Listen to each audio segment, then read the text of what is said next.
So quick one today, but an important one, especially if you want your team to be more confident and not so cautious around you.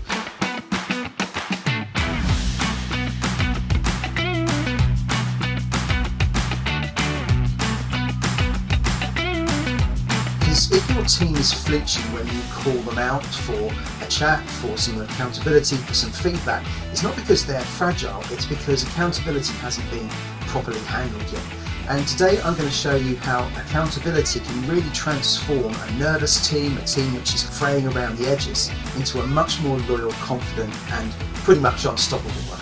Hi, I'm Mark, welcome to Great Boss Weekly.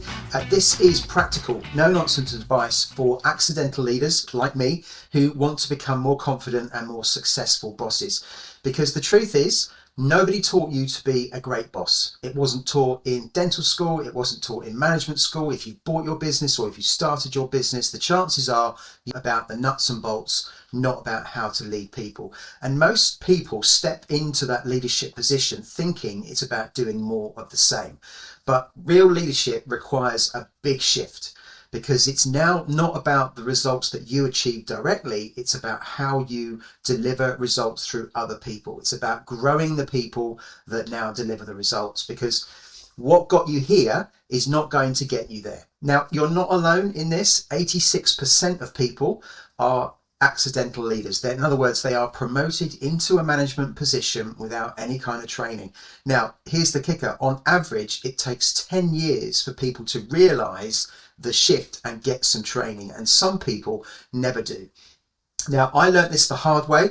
I was promoted from within without any leadership training and suddenly thought, well, what am I supposed to do now? And I suddenly discovered that actually the contribution that I could make to my team, the biggest contribution, was not in what I did, but how I supported them to achieve more. I did it the hard way. There was no guidebook for me. It was just trial, error, frustration, and then learning through some really great coaches, mentors, a lot of reading, and a lot of mistakes. And that's what this channel is all about. It's about breaking down the lessons that I've learned and some of the greatest lessons from the biggest leadership thinkers on the planet into simple steps so that you can use it today. And today we're going to be talking about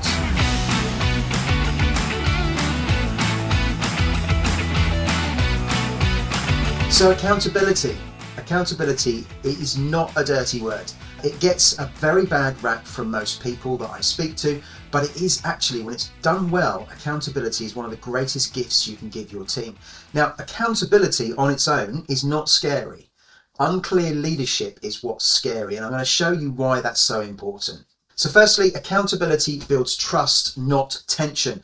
I worked with a practice manager last year, Rachel. So manager in charge of 15, 20 people, promoted from within, and she always dreaded the one-to-ones.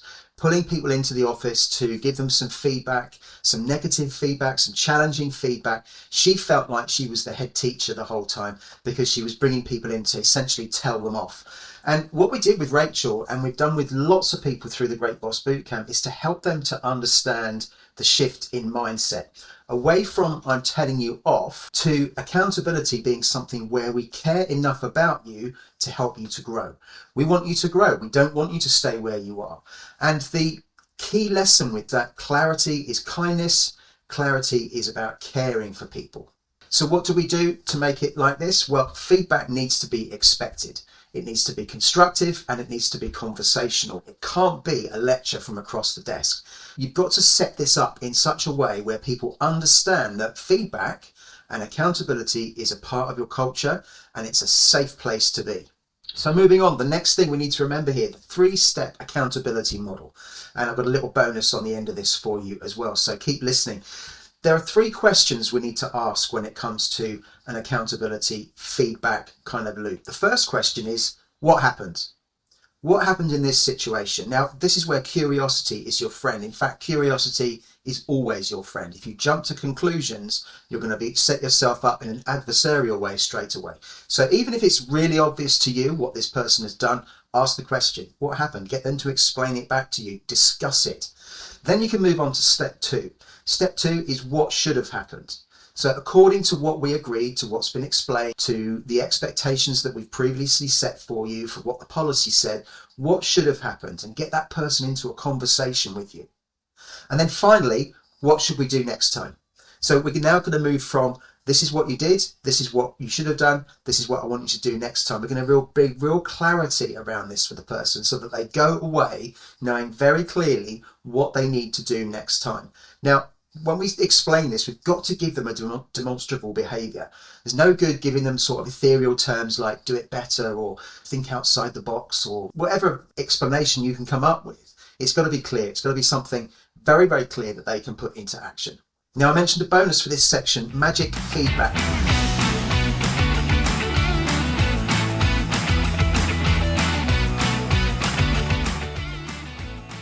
Research has pointed to the fact that there is one kind of feedback which brings the most results in terms of changes in behaviour, which is ultimately what we're after when it comes to giving feedback and getting people to improve in their jobs. It's called magic feedback because it is so much better than any other kind. It's almost like it's magic. Magic feedback is this. I'm giving you this feedback because we have high standards here and I believe you can achieve them. Simple. Profound? Absolutely. What magic feedback says is three things. Number one, you belong here, you are part of this team. But number two, this team is special. This team is special and you are part of it. So we're cementing that first critical building block of a strong culture, which is safety and belonging.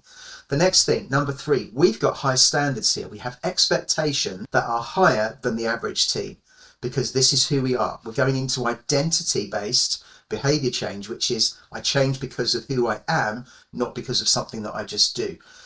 Stuff that stays on the outside in terms of actions, that's never going to change people's mindset. What's going to change their mindset is a different feeling on the inside. And we do that by setting the fact that we are a different kind of group of people here. And then finally, we believe that you can achieve them. And I'm going to support you to achieve them. So you're giving people a very clear sense of safety, of expectation, and then belief in them that you're going to help them to change. And then point number three, we've got to set the tone for accountability from day one. It needs to be baked in from the onboarding. And that means that on the very first day, this is one of the things I used to do with my teams, very first day that somebody came into a new position, as the CEO, I would sit with them and just explain what we were all about, what our values were, what the expectations were, how excited we were to have them as part of the team and the difference that they were going to make.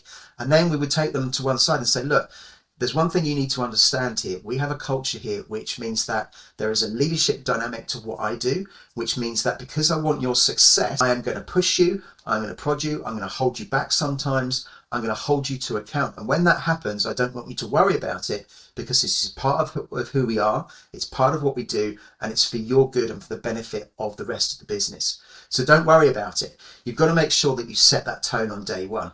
You've also got to model it yourself, owning your mistakes. This is another critical aspect of building a strong culture, sharing vulnerability. Saying to people, look, I've got this wrong to start with as well. Or I remember a time when I did this and I made this huge mistake. If you set yourself up as the leader, as being the person that's got all the answers and never gets it wrong, you're not going to build trust and you're not going to foster that sense of belonging and safety that you want in your team. So be curious and not critical, because leadership is about demonstrating visible learning for other people.